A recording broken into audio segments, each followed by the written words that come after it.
aqui, antes dele entrar triunfalmente, devidamente, né, vou ler aqui a sua formação acadêmica.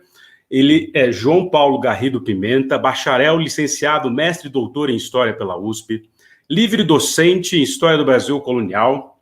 Ele é professor do Departamento de História da Universidade de São Paulo, desde 2004, estava ali no segundo ano como estudante. Professor visitante do Colégio de México, da Universidade Jaime I da Espanha, da PUC Chile, da Universidade Andina Simón Bolívar e da Universidade de la República no Uruguai. Ele é bolsista produtividade do CNPq e atua nos seguintes temas: América Portuguesa, séculos XVIII e XIX, independência do Brasil, da qual ele vai falar aqui hoje brilhantemente para variar, da América Espanhola, Império do Brasil, questão nacional e identidades políticas, história do tempo histórico. E é, junto com o professor Rafael de Vivar Marquesi, coordenador do LabMundi, o Laboratório de Estudos sobre Brasil e Sistema Mundial, que está vinculado à Harvard University. Pois é, minha gente. Senhoras e senhores, recebam aqui no Provocação Histórica João Paulo Garrido Pimenta. Seja muito bem-vindo, meu caro. Boa tarde, Lindener Pareto. Um prazer imenso estar aqui contigo nessa sessão e com todos aqueles que nos seguem. Muito que bem. Eu falei para você nos bastidores aqui, né, do catedrático uspiano, que aqui hoje nos brinda com sua palavra. E, aliás, né, fazendo jus àquilo que é a Universidade Pública e a Universidade de São Paulo, eu estou emocionado porque você foi orientando do Istvan, e o Istvan é um dos meus principais narradores como referência, assim. Ô, João, antes de fazer para você a primeira pergunta, inclusive envolvendo a história do Istvan, queria te agradecer imensamente por estar aqui e do seu tempo, ainda mais na Semana da Independência, né, que é uma avalanche de eventos, e você é certamente, não só no Brasil, mas no mundo, um dos principais especialistas no assunto. Então, eu queria agradecer a você, ao Rafael de Vivar Marquesi, que fez o meio de campo também, e a minha amiga Ana Rosa Cloclet, que também é sua amiga, e que também ajudou a gente aqui nessa conexão. Ô, João, o público quer saber como que é essa trajetória do João orientando do Istvan Jansson naquela Fefeleche do final dos anos 90, naquele rescaldo do fim da ditadura militar, toda uma renovação ali. Como que funcionou isso, meu querido? Então, né, Lindener, foi no começo dos anos 90. E, curiosamente, eu não tive aula com o Istvan, mas eu procurei porque eu estava interessado em fazer pesquisa. E eu não tinha um tema de predileção. Eu não estava interessado em estudar uma coisa específica da história. Eu queria simplesmente estudar a história. E era um perfil que já começava a se esboçar lá, então, em meados da minha graduação. Eu entrei na universidade em 1990, né? Eu tinha 17 anos recém-completados, e eu simplesmente, Lindener, eu gostava de história. Eu sei que tem muita gente que gosta mais de um tema, mais de outro. Muitos dos nossos espectadores aqui certamente têm esse perfil. Isso não é só um perfil de um estudante de história que frequenta a universidade, mas de um estudante em geral, né? Sempre tem lá as suas predileções. Eu nunca tive as minhas predileções. Eu simplesmente queria estudar história. E eu segui, então, os conselhos iniciais do meu futuro orientador, de um mestre intelectual que, claro, sabia o que precisava ser feito em termos de pesquisa, de investimento, de estudo. Eu simplesmente segui inicialmente os conselhos dele. E a partir de então eu fui trilhando a minha trajetória, a partir de temas, de interesses. Mas eu gosto de pensar no Istvan como um sujeito, enfim, absolutamente brilhante do ponto de vista intelectual, um historiador gigantesco, que acolhia os estudantes e que incentivava esse tipo de postura. Gostem de história. O que vocês vão estudar especificamente é um detalhe, né? Mas não existe apenas um tema, não existe apenas um enfoque, um personagem, um período. História é história. Então foi assim, Lindener, que eu cheguei no Istvan pedindo ajuda, ele me acolheu e as coisas foram acontecendo enfim, com muita luz, digamos assim, no meu caminho. Eu adoro lembrar desses anos iniciais de formação e de convívio com ele. Fascinante. E todo mundo que passou um pouco pelo convívio com ele, nas aulas, ou mesmo orientando, né? Eu tenho aqui amigos e colegas, o André Cássio Lima, a própria Ana Rosa já no pós-doc, né? Bruno Fabres e outras figuras que... E eu lembro, no primeiro ano, fazendo o primeiro trabalho dele, João, e aí eu resolvi falar dos classificados do ouro e fiquei indignado que tinha padres que não seguiam estritamente ali as regras da batina, digamos assim. E aí eu queria denunciar que aquilo era errado. Aí ele falou, Lindené, na salinha dele, assim, com um monte de livro atrás, igual você está aí, isso é anacronismo. Aí foi a primeira vez que eu ouvi o que era anacronismo. Mas é sempre saudosa mesmo, um narrador acima de tudo, né? Ô, João, essa parte do alunos que gostam de história escolham história por gostarem de história é crucial, né? Por incrível que pareça, você é o primeiro a falar isso aqui, né? De forma tão didática, né? Porque Sim. no fim das contas é isso, né? Claro, se você me permite falar mais uns 30 segundos sobre isso, eu inclusive construí uma autoimagem de historiador com base, então, nesse momento inicial de definição. Claro que eu tenho aí os meus estudos, quando eu prestei concurso numa universidade, eu me obriguei, né, a dar prioridade, então, a uma determinada disciplina, que é a história colonial, tem os meus temas de estudo que estão concentrados nos séculos XVIII e XIX, com certos enfoques, mas até hoje, Lindener, eu procuro levar isso adiante, transmitir para os estudantes alguma forma de inspiração e de motivação a que não sejam hiper especialistas. E eu acho que isso talvez faça sentido também para aqueles que não são, repito, estudantes formais de história que estão nos assistindo aqui. Sabe, você aí que está nos ouvindo, que gosta da Segunda Guerra Mundial e que tem fascínio pelo Napoleão e que gosta especialmente da história do Egito Antigo, não é? Pense nisso. A história não tem um começo ou um fim. A história que você gosta, espectador, ela não teve um momento de início ou um momento de fim.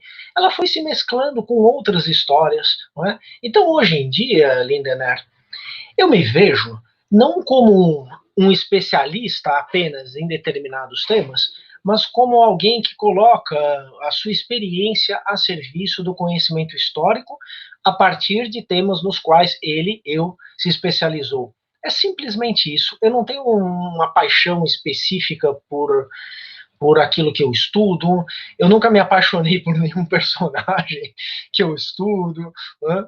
Então eu já me apaixonei por pessoas vivas, mas por pessoas mortas não, né? Então por nenhuminha, não teve fixação por nenhuma, João. Nenhuma, né? Só por pessoas vivas. E assim, eu entendo que algo mais pode ser feito pelo conhecimento histórico no nosso país. Uma integração de áreas, tendo como ponto de partida um fascínio por aquilo que nós fazemos, porque realmente fazer história é uma viagem maravilhosa, além de ser muito edificante do ponto de vista social, né? João, sensacional. Ó, a despeito, né, de ser muito mais abrangente que um mero especialista, aliás, dos melhores especialistas, mas muito mais do que isso, como você bem disse, ontem, não é? Talvez de forma muito mais intensa que até em certos momentos da última ditadura militar, a dos anos 60 até os anos 80, a gente viu os símbolos nacionais, pátrios, sendo utilizados mais uma vez de uma forma muito recorrente na história do Ocidente, pelo menos desde ali da fundação dos Estados Nacionais contemporâneos, né? E é o 7 de setembro, é o grito do Ipiranga, não Ordem e Progresso, Ordem e Progresso só no final do século XIX, né? É o grito do Ipiranga, não é isso? Fato é, o grito do Ipiranga, Dom Pedro, a corte portuguesa, para esse público do ICL, João, do canal do Edu, para além dos historiadores que estão aqui, e você sempre diz, né, o que essa independência não foi e como ela ajuda a gente a entender o que ela não foi e o que ela foi, como ajuda a gente a entender, em linhas gerais, o que aconteceu ontem, por exemplo, esse processo que vem sendo construído no Brasil desde o golpe de 2016, né? Sim. Olha, eu começo, então, comentando o que aconteceu ontem e, a partir daí, faço essa retrospectiva, tá bom? E aí contemplo a sua pergunta. Olha, o que aconteceu ontem foi um momento culminante de algo que já vinha acontecendo nos últimos anos. Mas ontem foi um momento especial. Quer dizer, houve uma extrapolação do que já vinha acontecendo, né? E poucas vezes nós vimos o que aconteceu ontem. O que aconteceu ontem? Dentre muitas coisas, dentre muitas coisas, né? O principal feriado cívico nacional brasileiro, ele foi praticamente cancelado. ele não foi totalmente cancelado, porque ele continuou a ser referido. Então, naquelas manifestações de ontem, sobretudo numa parte delas, né, as favoráveis ao governo e ao presidente, falava-se o tempo todo em independência e no 7 de setembro, mas com um significado completamente inédito. Né? Que significado foi esse? Foi a associação direta entre feriado cívico nacional tradicional, a história a qual ele se refere, e mais do que isso, os atributos mais fortes dessa história e desse feriado, que são a referência à nação brasileira e à identidade nacional brasileira. E o instrumento, então, de materialização da nação e da identidade nesse feriado, em referência a essa história, são os símbolos, a bandeira, as cores, os hinos, não é? Sobretudo o hino nacional e o hino da independência. Ontem, tudo isso foi colocado a serviço, então, de um projeto político, de um projeto de poder. Houve, então, Lidener, uma privatização da história e da memória brasileiras nesse principal feriado cívico. Então, a manipulação da história, ela não é novidade, ela não é um atributo específico do Brasil, ela não deve surpreender ninguém, ela deve ser estudada e compreendida. Mas a manipulação da história é algo absolutamente corriqueiro quando a gente observa a história da humanidade. No entanto, no Brasil dos últimos anos, isso tudo que eu acabei de descrever, né, já vem acontecendo desde 2013, não é? Então, metaforicamente, nós poderíamos falar de um sequestro da história, da memória, dos instrumentos de conexão entre a história e a memória, que são esses que eu falei aí, bandeiras, símbolos, cores, né, hinos, bordões como independência ou morte, uma nova independência, a ideia de futuro, né, tudo isso colocado, então, como uma forma de dizer que quem não compactua com aquele projeto político, com aquele projeto de poder, está excluído da nação e da identidade. É como se não tivesse direito a usufruir da nação e da identidade. E ontem, né, isso aconteceu com o cancelamento, né, do feriado tradicional. Esse feriado já tinha sido cancelado no ano passado, mas por razões sanitárias. Agora, até alguns membros do governo falaram em razões sanitárias. No entanto, rapidamente as razões sanitárias caíram por terra, não é? Então basta ver lá aquelas manifestações das pessoas sem máscara, aglomerando-se, não estavam pautadas por razões sanitárias, estavam pautadas pela defesa de um projeto político, de um projeto de poder. Então, ontem foi uma tentativa de aniquilação desse feriado, né, com o seu sequestro, né, por parte de uma parte da população brasileira, né, por parte de um contingente da população brasileira. É por isso, então, Lindenberg, como isso já vem acontecendo desde 2013, essa apropriação dos símbolos em referência a essa história, é por isso que a independência está voltando como um tema não apenas de grande prestígio entre historiadores, mas também de grande interesse social. E aí ela é uma espécie de espelho de uma tendência que nós estamos vivendo no Brasil e no mundo. Porque quanto mais crises convergem no mundo em que nós vivemos, crise sanitária, crise econômica, crise política, crise moral, crise isso, crise aquilo, nós podemos, claro, discutir a existência de cada uma dessas crises. Mas quantas mais crises existirem, mais haverá uma proliferação de pensamento crítico. E da parte da produção artística, explosão de inquietação artística, que é o que nós estamos vivendo. Esse é um aspecto interessante da atual conjuntura, meus caros e minhas caras. Vejam a quantidade de opinião, de tentativa de análise, de diagnósticos da realidade. Há uma mobilização, então, de pensamento crítico, assim como há uma mobilização, que eu sou menos capaz de diagnosticar, mas eu sei que ela existe também, de potência artística, não é? De potência criativa do ponto de vista artístico. Então a independência é como se ela fosse uma forma da gente entender o Brasil. Sempre foi isso. Sempre foi. Mas inclusive, agora, os 100 anos os 100 anos no ano que vem também da Semana de Arte Moderna, e se soma os 200 anos de Brasil independente, e aí as coisas estão absolutamente conectadas. Pensar o que é o Brasil, afinal, né? Sim.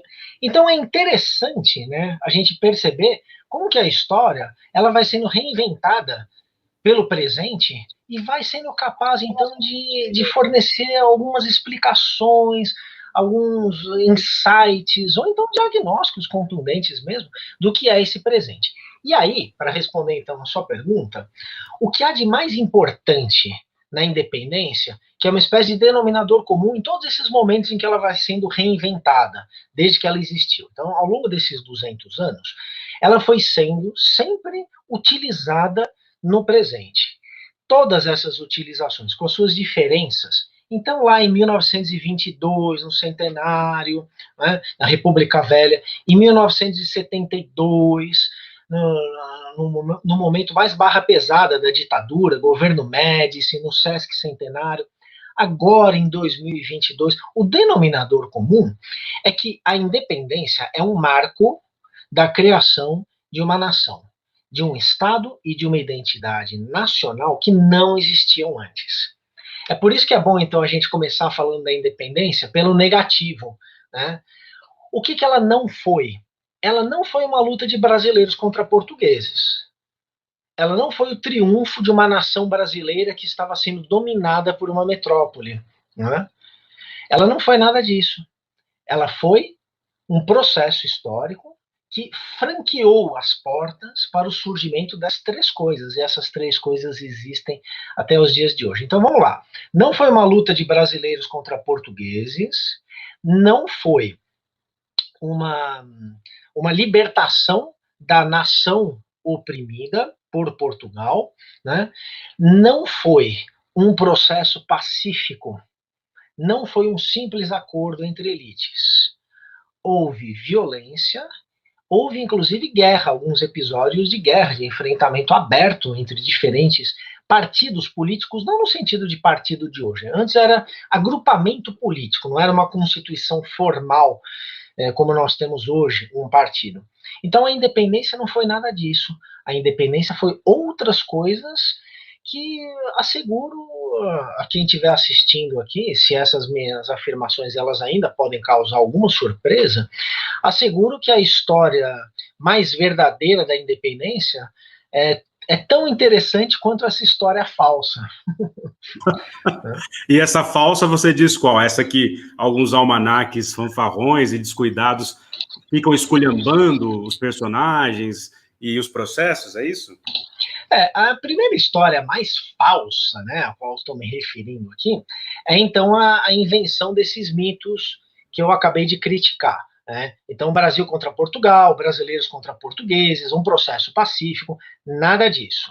Essas versões foram sendo inventadas ao longo do tempo para obedecer a propósitos políticos do presente e não em respeito ao que tinha acontecido ao passado. Só que essas versões aí que eu estou criticando, elas vão se espalhando pela sociedade. E a sociedade consome mais aquilo que ela quer consumir do que aquilo que os especialistas na matéria consumida acham que deveria ser consumido. Explico, né? Explico. Por que tem tanta gente que acredita até hoje, sei lá, em bruxaria, em conspiração maçônica universal, em conspiração judaica universal?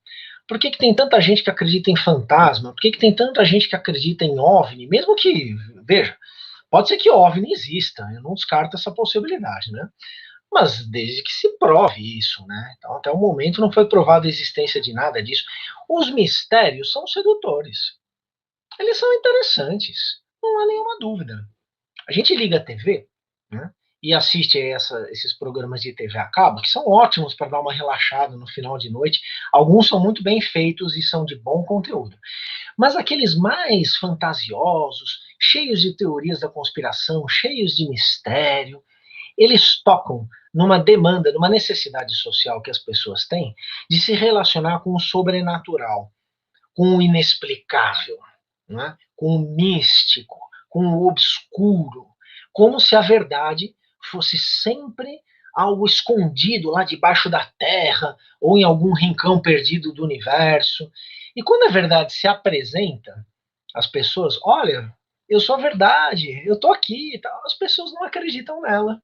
Não pode ser tão fácil assim de conquistar, né? Deve ser uma coisa mais difícil.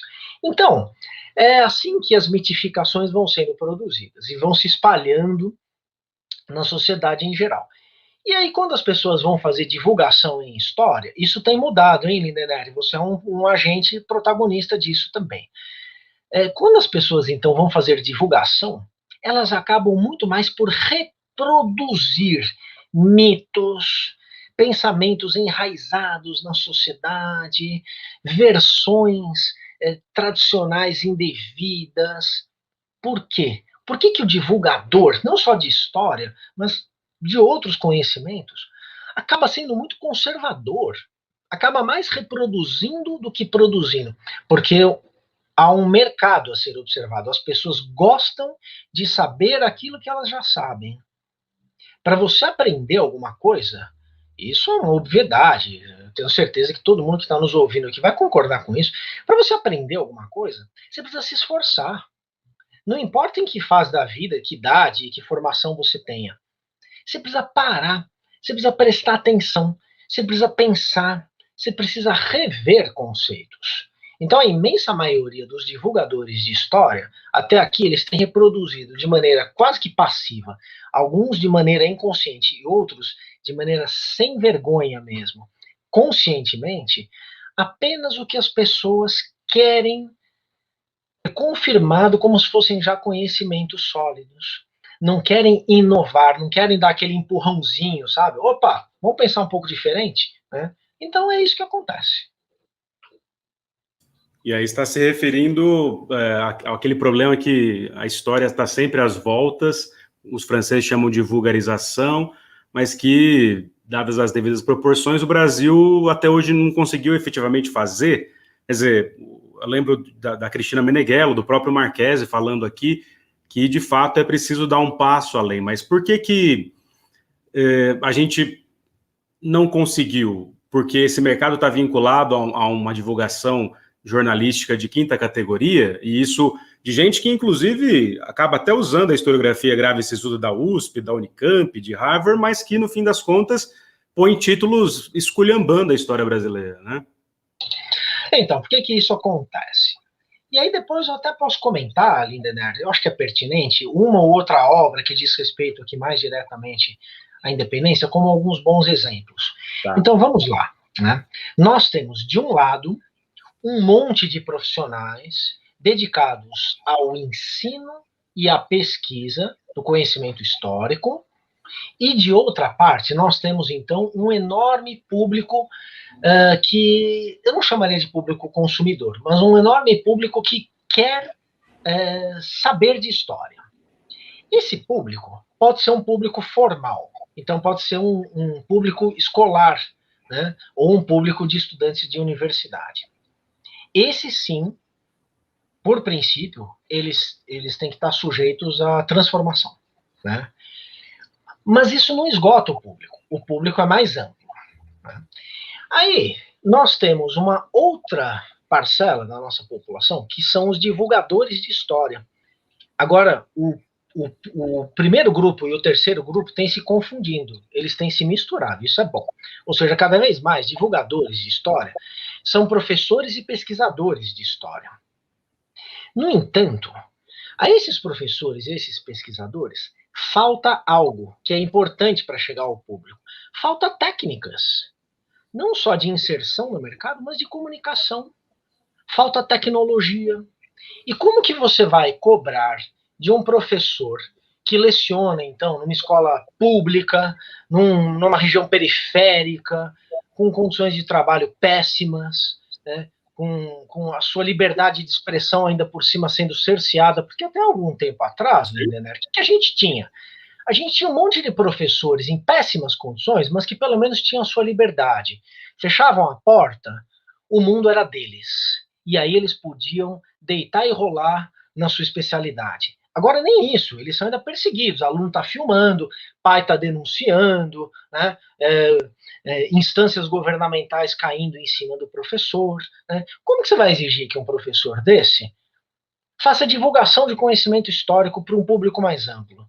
Vocês acham, meus caros, minhas caras, que esse professor já não tem trabalho suficiente para fazer? E um professor universitário, que é muito melhor remunerado, somos nós, né, Lindener? Então, nós somos muito mais bem remunerados, temos condições de trabalho muito melhores, em geral, do que professores de ensino fundamental e ensino médio, embora existam também algumas assimetrias nisso daí. E o que nós temos para fazer? Nós temos que lecionar, ensinar um monte de alunos, com classes muitas vezes lotadas, abarrotadas. Nós temos que pesquisar, nós temos que publicar, né? Nós temos que orientar trabalhos e ainda por cima nós temos que fazer divulgação, sendo que nós nem estudamos essa divulgação. De repente nós tivemos que virar youtubers, escritores com mão mais leve, tivemos que atender a imprensa. Então eu acho uma cobrança totalmente indevida, essa que é feita, em cima dos historiadores desse país, como se, de repente, eles tivessem que se tornar divulgadores. Sendo que muitos deles já são divulgadores. Trabalham com livros didáticos, não é? Formam alunos de maneira direta, alunos que serão professores, colaboram com a sociedade, atendem à imprensa, não é? E aí tem umas assimetrias aí nessa distribuição de tarefas. E entram, então, em cena os jornalistas, não é? Que são muito capazes, têm, em geral, grande competência, porque estudaram para isso, no tocante à comunicação, no tocante à escrita de textos leves, de textos rápidos. No entanto, quase nunca estudaram história. O que a gente faz, então? Tem que aproximar essas duas coisas. Porque até agora, a divulgação em história no Brasil, com algumas raras exceções, é muito ruim. É muito ruim. E a única forma que eu vejo de aproximar isso, né, esses profissionais, formando, por exemplo, nos cursos de história, divulgadores em história. E, pelo amor de Deus, melhorando a categoria, o nível teórico dos cursos de jornalismo. Todo mundo sabe que são muito ruins, não é verdade? Então, é assim que eu vejo, Lindener. Por que a coisa não deu certo ainda? Porque nós trabalhamos de maneira segmentada. E aí, corremos para atender as demandas de um mercado fortemente conservador. Os livros têm que vender, os programas têm que vender, né? A televisão precisa ter audiência por causa dos patrocinadores, e assim a gente entra num ciclo vicioso, que só pode ser quebrado quando os cursos de história estiverem formando também comunicadores e quando os comunicadores estiverem também estudando história. É assim que eu vejo a coisa. Não, perfeito, perfeito. Você concorda com isso? Você que é um protagonista, repito, desse movimento aí de transformação, você acha que é por aí? Acho que é totalmente por aí, e eu não tinha ouvido ninguém conectar as duas coisas sem cair num certo corporativismo. E você faz isso muito bem, assim, evita o corporativismo, até porque nós não temos o monopólio da narrativa da história, porque seria bizarro se isso acontecesse. Nunca, claro, Lindener. O historiador nunca monopolizou e nunca monopolizará o conhecimento e a narrativa de história. E outra, nós não disputamos território, espaço, recursos com jornalistas. Não tem nenhum motivo para corporativismos. São atuações que até agora têm sido atuações em nichos diferentes da nossa sociedade. Nós somos remunerados de outra maneira. Nós não competimos com jornalistas e nem queremos, nem vamos competir. Então é necessário que haja uma integração, mas uma integração de fato. Não apenas uma integração de superfície, uma integração de orelha de livro, sabe? O jornalista escreve lá um livro, aí vai lá um historiador e faz uma orelha. Né? Não, isso não é integração de fato. Né? Ô, João, pensando ainda na questão do jornalismo, da história, das narrativas que entram às vezes em disputas vazias, mas a Elô Soares, que está aqui, olá, Elô Soares, fez uma questão muito interessante aqui, tem tudo a ver com o que você está falando, né? Quando eu estava lá no ICL, dando os primeiros módulos de História do Brasil, na live do Edu, e aí depois foi para o ICL dar as aulas, usando o João Paulo Garrido Pimenta, Marquese, usando o pessoal da Unicamp que eu conheci, enfim, o pessoal começou a me dizer, agora eu estou conhecendo a verdadeira história do Brasil. A Elo disse isso aqui, ó. Qual é o problema com a expressão a verdadeira história do Brasil? Até porque, se a gente for pensar figuras como Narlock e outras, escrevem a verdadeira história que você não conhece, mas distorcendo absolutamente, né? Fatos incontornáveis do passado, por exemplo, brasileiro.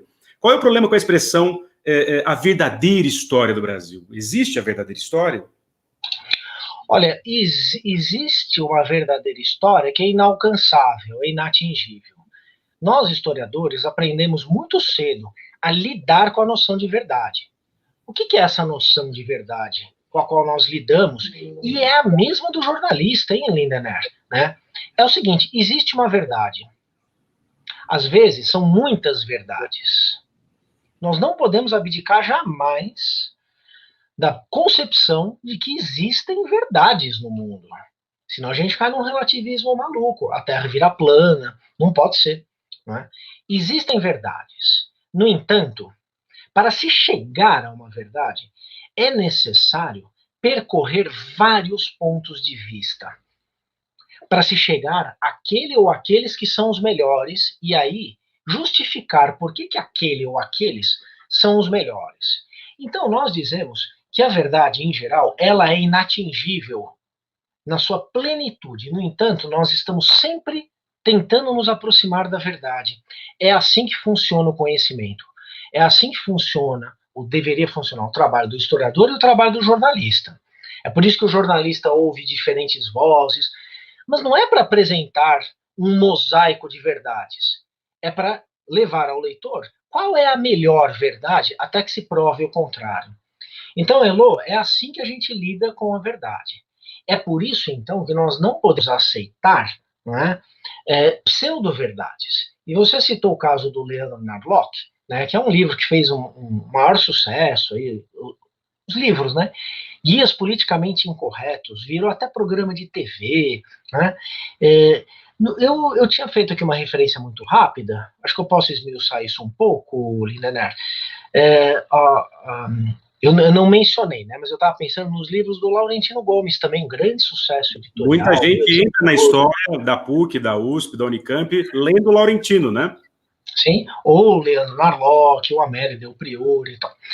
Pois bem, Elo, Lindener e demais, eu digo a vocês o seguinte: por dever de ofício, eu li os 2 livros do Laurentino Gomes sobre a independência, 1808 e 1822.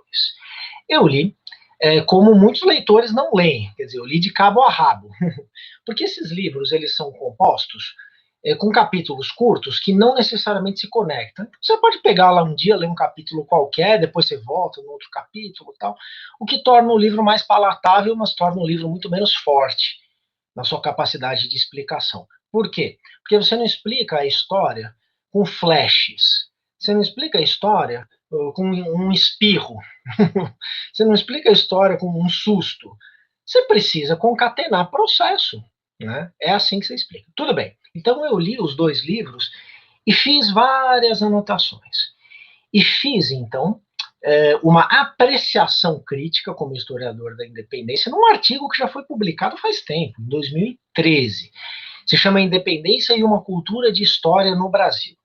Eu fiz com uma equipe de pesquisadores, juntei aí uns estudantes super bons, tal, e nós fizemos uma análise da independência do Brasil no senso comum, digamos assim. E o que eu constatei nos livros do Laurentino Gomes? Várias coisas. Dentre elas, uma quantidade enorme de erros factuais, mas enorme. Assim, são dezenas de informações erradas. Aqueles que qualquer historiador bem informado pega e fala, perde a credibilidade, né? Isso. Então, por exemplo, claro. Então, por exemplo, quando a corte veio para o Brasil, ela chegou em 1808, nessa época, os reis estavam sendo perseguidos e decapitados na Europa. O último rei decapitado tinha sido Luís XVI em 1793. Não tinha decapitação de rei nenhuma em 1808, 1807 e tal. Ou então, na Holanda e na França, o poder monárquico também estava declinando e estavam surgindo outras formas de poder, como o parlamento. Isso aconteceu no século XVII, Lindener. Não é? 150 anos antes. A rebelião de escravos que deu na Revolução do Haiti em 1794, e assim vai. É uma quantidade de erros, assim, muito grande. E os erros são importantes para nós. Por quê? Que diferença faz, então, você dizer que o negócio aconteceu em 1794, 1791, 1792? Ora, meus caros, apaguem aí da carteira de identidade de vocês o ano, coloquem um ano errado, vocês apagam a existência de vocês. Não é assim? Ah, mas que diferença faz 1972 ou 1973? Para quem nasceu em 1972, faz diferença. Né? Não, então, perfeito. Claro, se você muda você tira 2016 da história do país e 2016 vira 2014, não pode, era outro país. Como assim? Então, assim, a precisão factual é importante. Além disso, tem uma grande quantidade de distorções de interpretação. Então, ele valoriza, o Laurentino Gomes, coisas que não deveriam ser valorizadas. Ele diz lá, por exemplo, que o Dom Pedro, príncipe Dom Pedro, demonstrou uma capacidade reprodutiva impressionante. Por quê? Porque com 23 anos de idade, ele teve 3 filhos de 3 mulheres diferentes ao longo de 1 ano e meio. Essa é a capacidade reprodutiva impressionante a qual se refere o Laurentino Gomes. Eu digo a vocês, se fosse um sujeito pobre, né, se fosse um escravo, um trabalhador livre pobre, um mameluco, um sujeito desses não teria 3 mulheres, provavelmente. Né? Mas quantos filhos você acha que esse sujeito tinha, poderia ter ao longo de 1 ano ou ao longo de uma vida? É um atrás do outro. Por quê? Primeiro, porque os métodos contraceptivos eram ínfimos, e segundo, porque as pessoas morriam muito. A morte no nascimento dos recém-nascidos era gigantesca. Então, para você ter 2 filhos adultos, você tinha que ter tido 10, 15 filhos ao longo da sua vida. Isso não é capacidade reprodutiva nenhuma. Isso é simplesmente um padrão demográfico da época. Agora, pelo fato de ele ser nobre, ele tinha 3 mulheres diferentes e eram todas amantes, tudo bem, aí depois ainda tinha a mulher oficial, primeiro a Leopoldina, depois a Amélia. Então, isso é uma distorção de interpretação, é você colocar isso como um atributo específico de um personagem, não faz sentido. Que é valorizar o Dom Pedro I como garanhão, né, aventureiro romântico, pescador, né? No Machado bem machista, inclusive, né? Super machista, super sexista, né? E despropositada, quer dizer, príncipes, princesas, reis, rainhas tinham amantes. Isso era absolutamente normal. Aliás, tinham amantes. Quem não tem amante, quer dizer, grupo social, indivíduo ao longo da história, isso não os distinguia. Então, quando ele apresenta esse tipo de coisa para o público, ele está tornando excepcionais coisas que são absolutamente comuns. Igual o caso da Carlota, né? A Carlota que foi achincalhada por, eu tento diamante, o Dom João era enganado, mas um clichê danado, né? E por aí vai. Então, quer dizer, são livros, Lindener, muito, mas muito ruins. Se as pessoas se divertem com eles, é um problema das pessoas. Assim como elas podem se divertir com programas de televisão muito ruins, podem se divertir com entretenimentos muito ruins. O fato delas se divertirem não os torna bons. Do ponto de vista do quê? Do ponto de vista daquilo que supostamente é ofertado a elas. Como conhecimento histórico, os livros do Laurentino Gomes são péssimos. São péssimos. Perfeito, João. Mas ainda fica, acho que para o público, por que os livros do João ou do, sei lá, da Meneghel ou do Marquese, estou citando aqui os entrevistados do Provocação, não chega mais do que esse grande jornalismo? Por pura questão mercadológica, quer dizer, não há um desprezo também na história do Brasil, pela própria história do Brasil, que sempre foi contada de forma absolutamente elitizada e achincalhada, você também faz essa crítica, né? Que se achincalha o tempo todo e aí vira uma grande aula de cursinho. Sim. Veja só, porque também os historiadores, que nem eu disse agora, eles também têm outras coisas a fazer do que escrever livros de divulgação, embora possam, devam e muitos já façam isso também. No entanto, serão livros que tenderão a não ter esse grande impacto, porque os historiadores, eles não têm tempo, disposição e mecanismos para ficar investindo nas suas redes de relacionamento profissional na imprensa, não é? Não tem nenhuma energia, então, né, para se prestar uma constelação de afetos que eles não têm acesso, né? O mainstream isso faz parte. Claro, isso faz parte do mundo. Assim como se um jornalista, de repente, quiser se converter em um historiador acadêmico, ele também vai ter dificuldades. Só que nós somos julgados negativamente, como se fosse uma questão de voluntarismo nosso, se tornar ou não um grande divulgador. E não é assim, você precisa investir nisso daí. Então, grandes historiadores nunca escreveram livros de divulgação porque eles não querem. E eu acho que eles têm que ter todo o direito de não quererem. Por quê? Porque eles estão trabalhando em outras coisas. Agora, quem quiser fazer um livro de divulgação tem a obrigação de estudar aqueles que produziram o conhecimento a ser divulgado. E podem, inclusive, contar com assessorias e por aí vai. Não é? Então, isso é uma coisa. E a outra coisa, você tem razão também, eu concordo. O brasileiro tem uma tendência a achincalhar a história do Brasil. Esse é um traço sociológico nosso. Sociológico. Sim. Faz tempo que é assim. O brasileiro tem uma tendência irresistível a acreditar que as coisas que acontecem aqui, elas são meia boca. Que as coisas verdadeiras, grandes, impactantes, importantes, acontecem alhures. Acontecem e aconteceram em outros países. Então, o brasileiro nutre um pensamento colonizado de inferioridade da sua própria história em relação ao que ele considera superioridade de outras histórias. É como se o Brasil nunca tivesse se completado, não é? Então, aquela ideia de país do futuro, tal, isso vale também para o país do passado. O passado do Brasil é ridicularizado. E quando ele não é ridicularizado, o que ele é? Ele é endeusado, heroicizado. Então, são duas posturas que se expressam, inclusive, muito bem nos usos políticos da independência, mas não só da independência. Ou as coisas são um lixo, ou elas são gloriosas. E aí, nós, historiadores, vamos lá, então, criticar o lixo, criticar o glorioso e tentar chegar à tal da verdade. É impressionante. Não, perfeito, Por que João. tem tanta novela histórica? Isso, nos tempos do imperador. Nos tempos do imperador.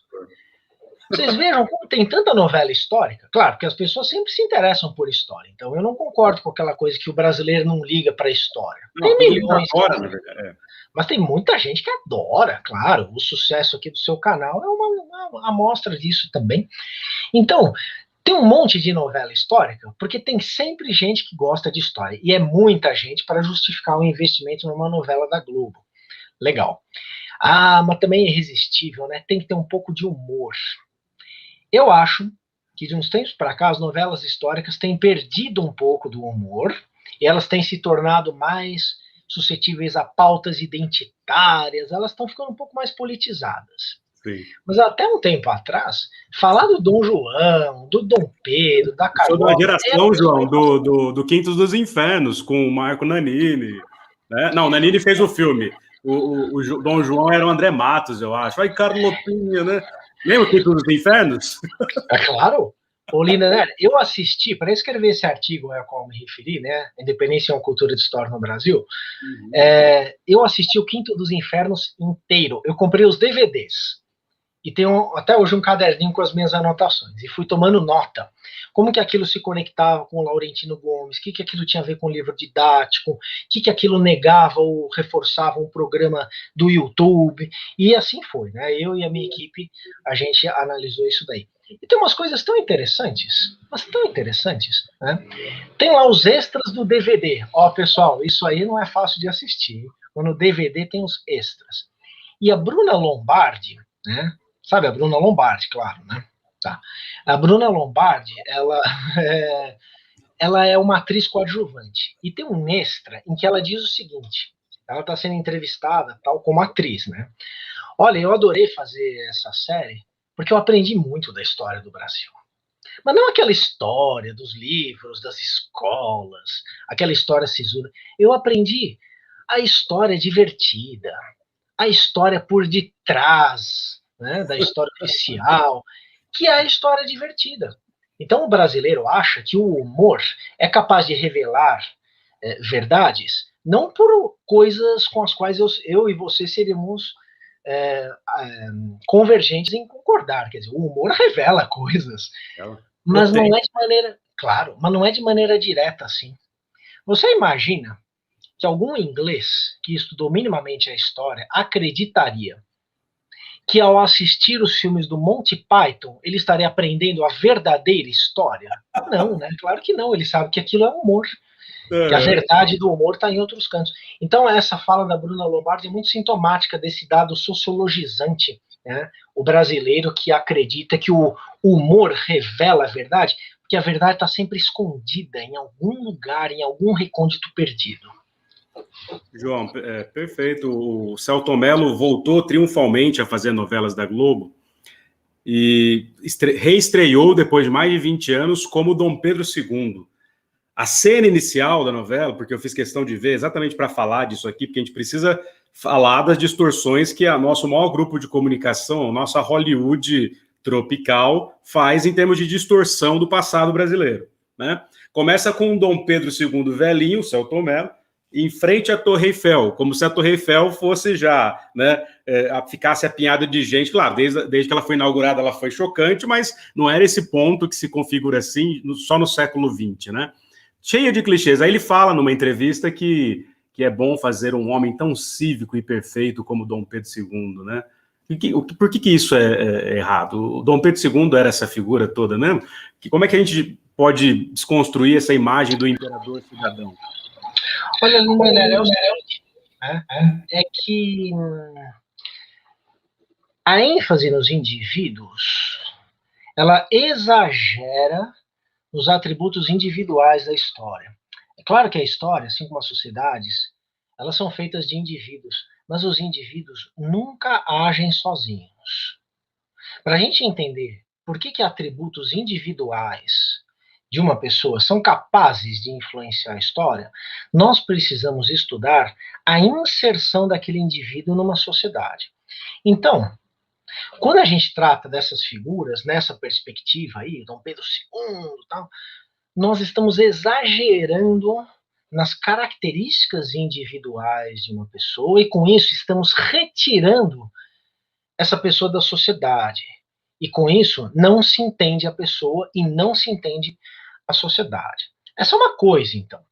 Os indivíduos não devem ser superestimados como produtores da história, porque eles só produzem a história em sociedade, em interação com outros indivíduos.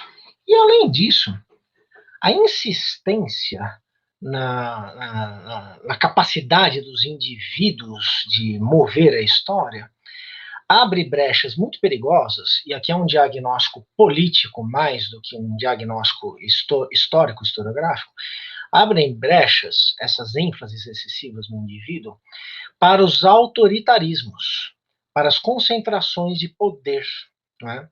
E para as relações de messianismo político que são tão comuns no mundo contemporâneo. Então eu tenho uma objeção do ponto de vista histórico e uma objeção do ponto de vista político a essa insistência nos indivíduos. E tem uma terceira, é que o indivíduo ele foi inventado de maneira, num momento relativamente recente da história da humanidade. O que eu quero dizer? Existiam pessoas, mas as pessoas quase nunca se enxergavam como indivíduos. Elas não achavam que elas eram diferentes dos outros. Elas achavam que tinham algumas diferenças, tal, mas elas não eram fundamentalmente diferentes umas das outras. Elas eram parte de um pedaço da sociedade, ou de toda a sociedade. Foi só no século XVIII que a subjetividade do indivíduo começou, então, a mover os próprios indivíduos. De modo que a gente acha que nós somos muito específicos, né? Que nós somos muito particulares, talvez sejamos muito especiais. Só que nós somos muito parecidos, mas muito parecidos. Todos nós. Social, psicologicamente E biologicamente, então nem se fala, né? Somos todos mais ou menos 98% DNA de chimpanzé. Imagina então os humanos, o quão próximos somos uns dos outros. Então a ideia de indivíduo, ela também é recente na história, de modo que você não deve projetar uma ideia que faz muito sentido no nosso mundo contemporâneo, como se ela valesse para todo o passado. Então, no passado, as pessoas não estavam preocupadas com a sua individualidade como nós estamos hoje em dia. Assim, quase sempre essa ênfase nos indivíduos, ela é uma distorção grave, não é? E no caso, então, da história da independência do Brasil, esses indivíduos ainda não estão plenamente constituídos. É um processo de formação da subjetividade e da individualidade do mundo contemporâneo que está em curso aí. Faz sentido isso? Sensacional. Não só faz sentido, como mostra que a história é muito mais complexa do que coisas binárias e clichês, né? Uhum. Ô, João, eu sei que é difícil e que você se dedica há décadas ao assunto. Inclusive, eu coloquei aqui no começo o Tempos e Espaços das Independências, está aqui, publicado pela Intermeios, né? Esse foi publicado, esse é de 18 ou 17? Esse daqui é Eu acho de que é 2017. 2017. O João tem aí uma série de livros, artigos publicados. Eu vou pedir para o nosso glorioso Guilherme Bessa, que está aqui nos bastidores, vou colocar o link aqui de novo, do academia.edu, que aí o público pode encontrar os textos mais importantes, as referências bibliográficas, a produção historiográfica do João Paulo Garrido Pimenta, que aqui está. Então, o Gui está colocando aqui, já colocou aquele artigo sobre a questão da cultura histórica no Brasil. Pode até pôr de novo aí, Gui, por favorzinho. E estou mostrando aqui o Tempos e Espaços das Independências, a inserção do Brasil no mundo ocidental, pensando as conexões, né, mais globais, digamos assim. Ô, João, mas para o público do ICL aqui e para o canal do Edu, para o público da comunidade que o Eduardo tem construído aqui com esforço diário, desde mais de um ano atrás, o que foi, portanto, a independência, né? Narra um pouquinho, né, esse processo que vem de antes de 22, mas se constitui em 22 e vai para além, essa reinvenção da escravidão, essa ruptura política, mas ao mesmo tempo com elementos de permanência do que era Portugal, né?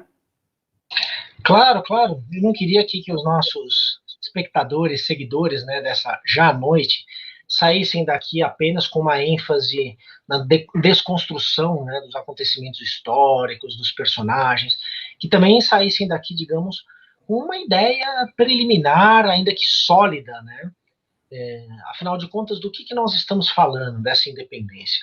Lindener, eu definiria, então, para começo de conversa, mas eu sei que a nossa conversa daqui a pouco acaba. Eu digo assim, começo de conversa, porque isso renderia muito mais tempo, muitas páginas e certamente estudo. Temos uns 20 minutinhos ainda, então pode ficar tranquilo. Tá bom. Não, mas aí também se você quiser colocar outras questões e levar aí o nosso papo para onde você achar conveniente, você também, claro que você está à vontade. Ô, João, desculpa te interromper de novo. Ó, somos 250 pessoas aqui ao vivo, fora as que estão vendo em outras plataformas, depois milhares vão ver, então você está batendo todos os recordes aqui do Provocação Histórica.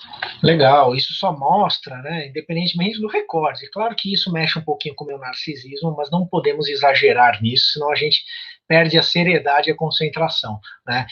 Mas isso só mostra, né, Lindenero, como tem gente que gosta de história. Tem muita gente que gosta de história. Pode ser que vocês não gostem do programa, que vocês não gostem dessa entrevista, mas se vocês estão aqui, é porque vocês gostam de história e acho que é uma amostragem muito significativa. Não é verdade que o brasileiro não se interessa por história, não se interessa e muito. Pois bem, a independência, ela foi um processo que resultou, então, na separação política entre o Brasil e Portugal. Só que o Brasil não era uma unidade política. Então, quando ele está se separando, não é uma coisa muito bem definida que está se separando. Ao se separar, o Brasil precisa construir uma unidade política. Durante alguns séculos, o Brasil tinha sido um conjunto de colônias de Portugal, e a concatenação, a centralização disso tudo estava em Portugal e não no Brasil. Então, a separação política entre o Brasil e Portugal é uma separação entre dois reinos, na época a terminologia é essa, Sendo que o reino do Brasil não é um reino perfeito. Por isso que não tem uma nação, uma nacionalidade, um nacionalismo brasileiro, nada disso. O Brasil era um mosaico de coisas diferentes que, ao se separar de Portugal, tem que construir uma unidade. Pronto, foi isso em primeiro lugar. Esse é um processo revolucionário, gostemos ou não da palavra. É um processo revolucionário. Quem viveu esse processo, muita gente que viveu, entendeu que ele era revolucionário, por alguns motivos diferentes que nós entendemos esse processo como revolucionário. Na época, eles achavam que era revolucionário porque era grandioso. E era maior ainda, era mais grandioso, porque supostamente estava sendo feito esse processo sem a participação direta do povo. Não era um processo democrático, a ideia de democracia era muito negativa para a maioria das pessoas que fez a independência do Brasil, e era um processo conservador. E as pessoas achavam que era bom que tivesse sido assim. Então era uma revolução conservadora, sem derramamento de sangue, sem violência, sem enfrentamentos. Mas essa é a versão da época. Nós nunca acreditamos piamente no que as pessoas do passado achavam delas mesmas. Não é assim, Lindener?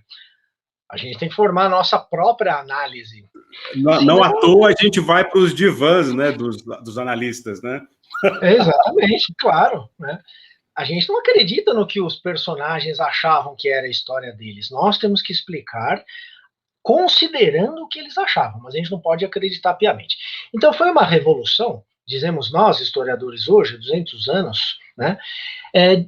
Não porque tenha sido uma grande mudança social, não porque tenha sido um movimento com grande participação popular, embora tenha sido um violento movimento, um processo muito violento. É um mito a passividade do processo de independência, né? O caráter pacífico e passivo. Né? Foi uma revolução porque os seus resultados foram profundos. Foi uma revolução porque a independência criou uma nação brasileira que não existia antes, uma identidade nacional que não existia antes e um Estado nacional que não existia antes. E essas três coisas existem até hoje. E elas nos informam, elas fazem o que nós somos, gostemos ou não, com muitas variedades. Mas, vocês querem algo mais revolucionário do que uma mudança de identidade? Então o sujeito era português, de repente ele vira brasileiro. Só que isso não foi uma operação individual, não é uma mudança de nacionalidade, com obtenção do passaporte, a naturalização. Foi um processo coletivo. E isso tudo movido por uma ideia de futuro, que era necessário construir algo diferente que não existia antes. É por isso, então, que a independência foi um processo de separação e construção de uma unidade, e foi um processo revolucionário. E foi um processo violento. Existiram guerras, existiram enfrentamentos, existiram muitas vozes, muitos grupos envolvidos, e alguns levaram a melhor sobre outros. E para finalizar, então, essa resposta, eu diria, Lindener, que a independência, ela continuou a existir, não mais como história, mas como memória. Aí a gente volta para esse 7 de setembro e para muitas outras coisas, que é a memória da independência. O que é a memória? Memória é o tipo de lembrança que uma sociedade tem e quer ter do passado. Então, não apenas ela estuda, ela entende o passado, mas mais importante do que estudar e entender é quando então a sociedade inventa um passado, distorce o passado, manipula o passado. Por quê? Porque com isso o passado se torna algo interessante no presente. Aí a história se torna memória. Então não é uma simples lembrança, é uma lembrança interesseira, é uma lembrança que serve ao presente, é uma lembrança que tem uma finalidade prática, coisa que muitas vezes o conhecimento do passado, por mais próximo da verdade que ele esteja, nem sempre é capaz de oferecer para uma sociedade. Então todas as sociedades fazem a sua memória.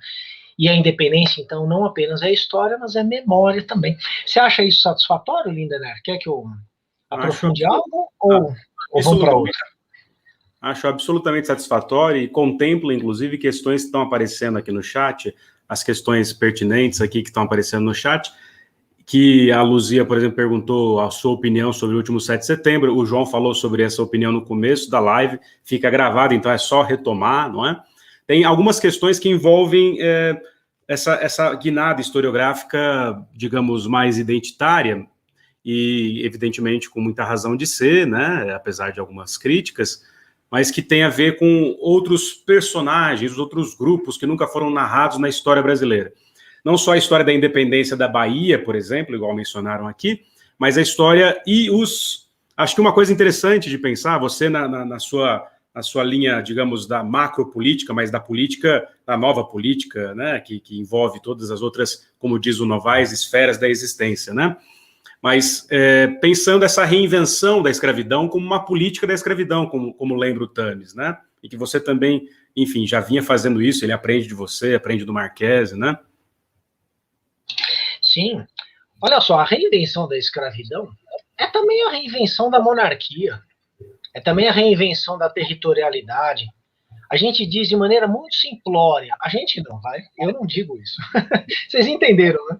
A nossa sociedade diz, em geral, que a independência manteve a monarquia, manteve a escravidão e manteve o território. Não é bem assim. Não é bem assim. A escravidão continuou a existir, mas era uma outra escravidão. Mas, claro, antes era uma escravidão colonial, passa a ser uma escravidão nacional, com outro tipo de conexão com o mundo. E a monarquia? A monarquia também não é a mesma. Como que pode ser a mesma monarquia se é uma monarquia de um imperador do Brasil em ruptura com o Reino de Portugal? Não é a mesma monarquia. E o território? Também não é o mesmo território, não. Primeiro, porque as colônias não eram unidas. E segundo, que para unir os antigos territórios coloniais, teve quebra-pau, teve guerra de independência, repito, né? Foi necessário construir uma união nacional, muitas vezes com base na força, né? Evidentemente. Então, isso tudo aprofunda a ideia da independência como um movimento revolucionário, né? E eu acho que isso é muito importante. Mas, Lindener, tinha um começo da sua pergunta que me escapou. A questão dos subalternos, né? Ah, sim.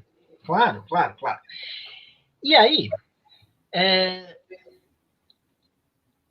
em que pé que nós estamos? É perfeitamente plausível, então, entender tudo isso que eu acabei de explicar, e você não precisa escrever isso de maneira complicada, né? Então, quando a gente lê lá no Laurentino Gomes o reforço dessas mesmas ideias que eu estou criticando aqui, não é por uma questão de nomenclatura, é realmente uma questão de capacidade de explicação. Você pode explicar isso para um aluno de 6º ano do ensino fundamental, que ele vai entender, né? Não é exatamente a mesma escravidão, mudou por causa disso, por causa daquilo, tal. Pois bem, no tocante a esses grupos sociais, nós estamos num momento, né, em que também é natural que a gente busque esses grupos todos no passado.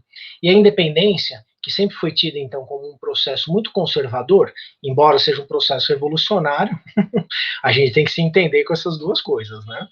Então, um processo revolucionário de matriz, ou de muitas feições conservadoras, onde ficam os grupos que nós queremos tanto enxergar na história, nós que estamos num momento de efervescência identitária política em todo o mundo, ou em quase todo o mundo?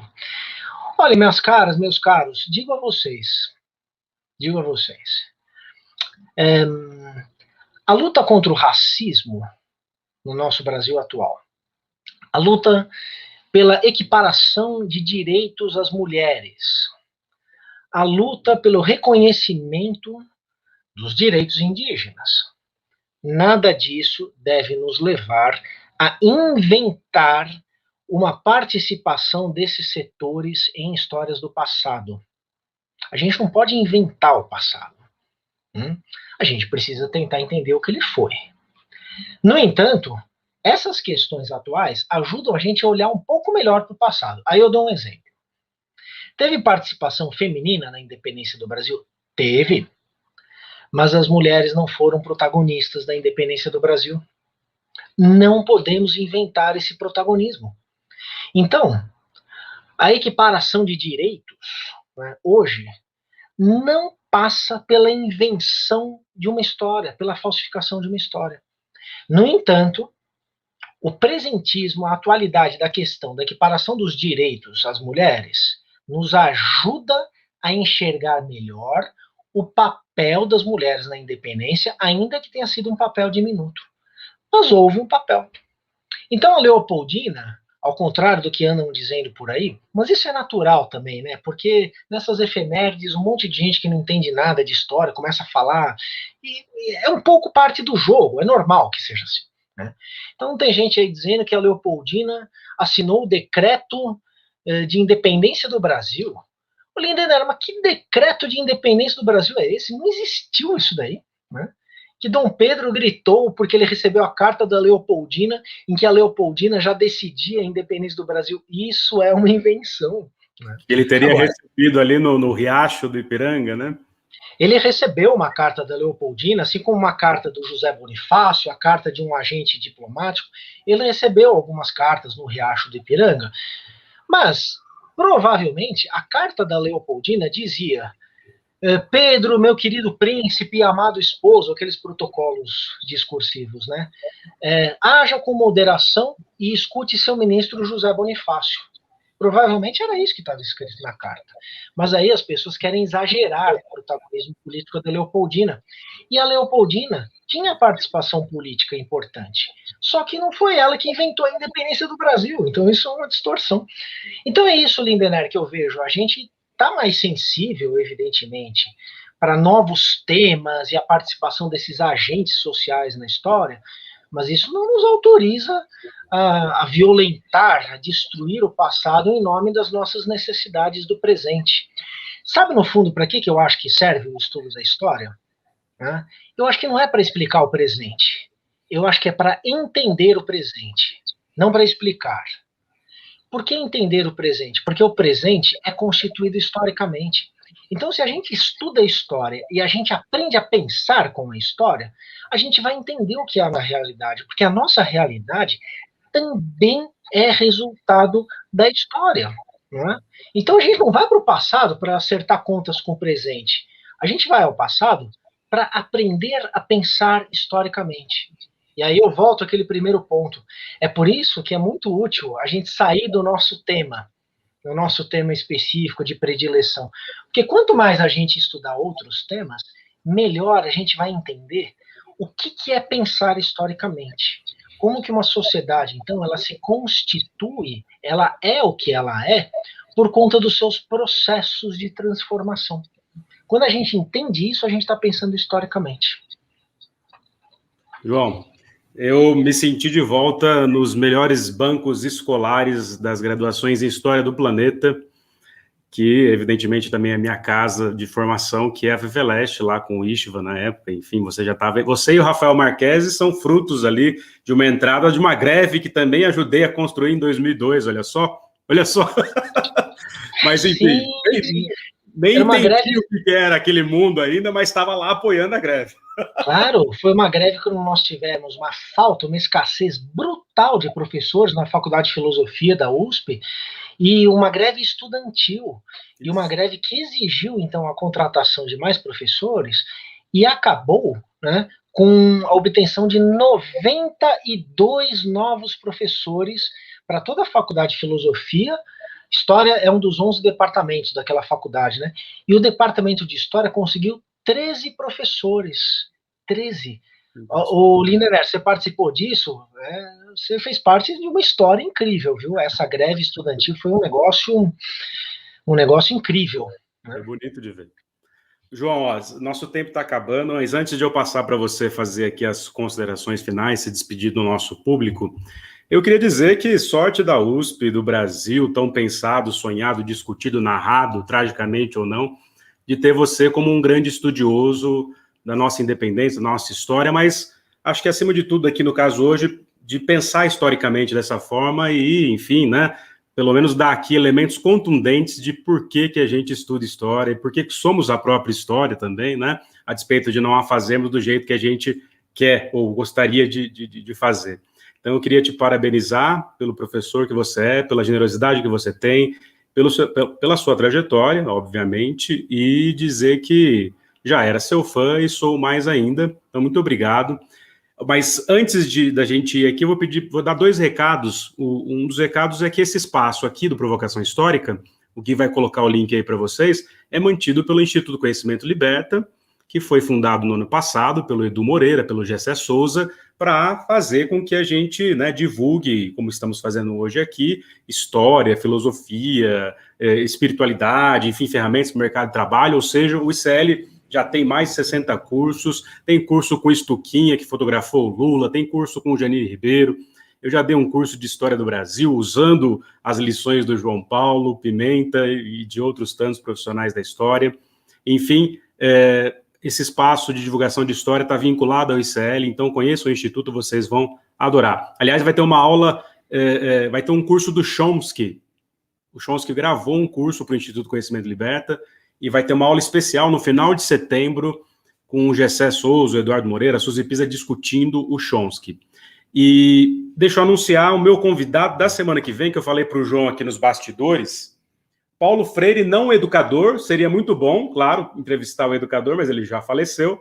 Mas o Paulo Freire, filho de Roberto Freire, anarquista, e o grande violeiro Paulo Freire, que virá aqui falar desse novo livro dele, Selva, um romance. O violeiro também é escritor, e cada capítulo tem uma trilha sonora, vocês podem ouvir com QR Code, é fascinante. E ele é um grande narrador, conhece profundamente, digamos assim, os sertões desse Brasil.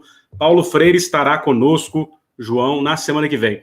Então, ó, antes do João falar um tchau final, pessoal que entrou aí, nossos amigos e amigas historiadores e historiadoras, profissionais da história, professores e professoras, a minha maior reverência a vocês, muito obrigado.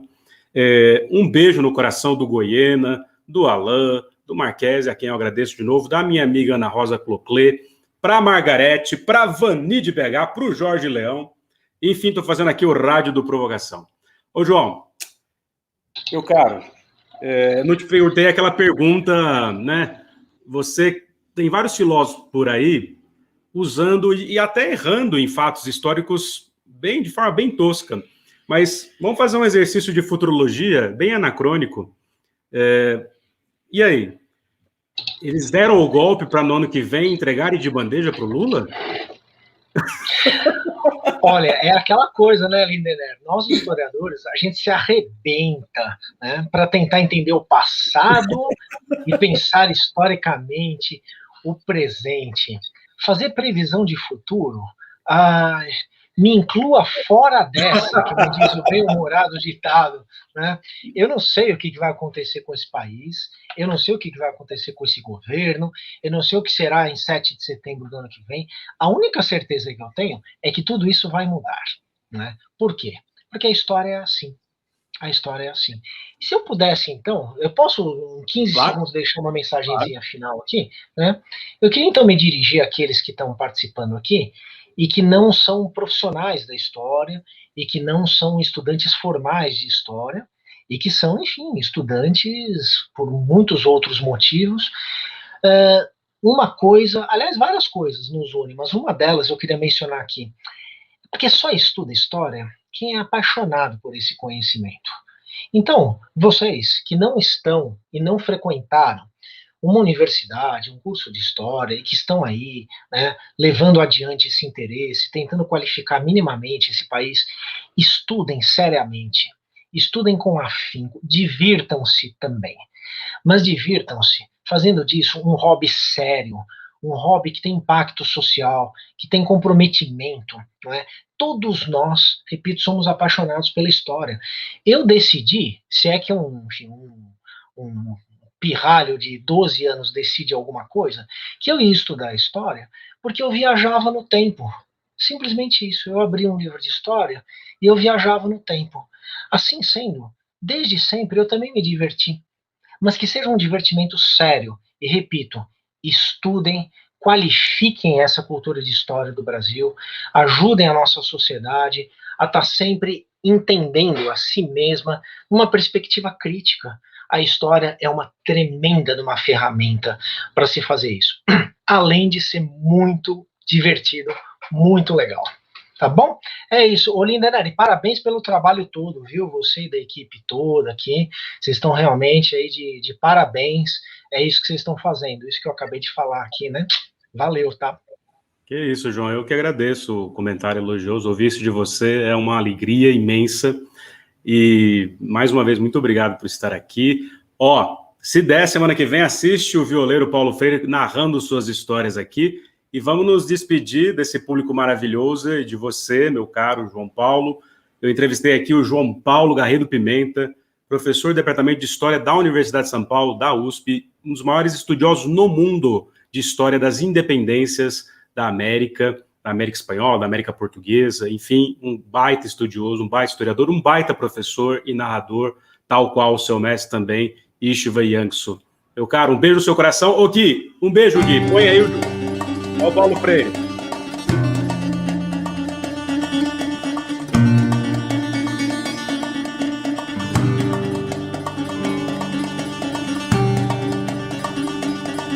Tchau, João. Obrigado.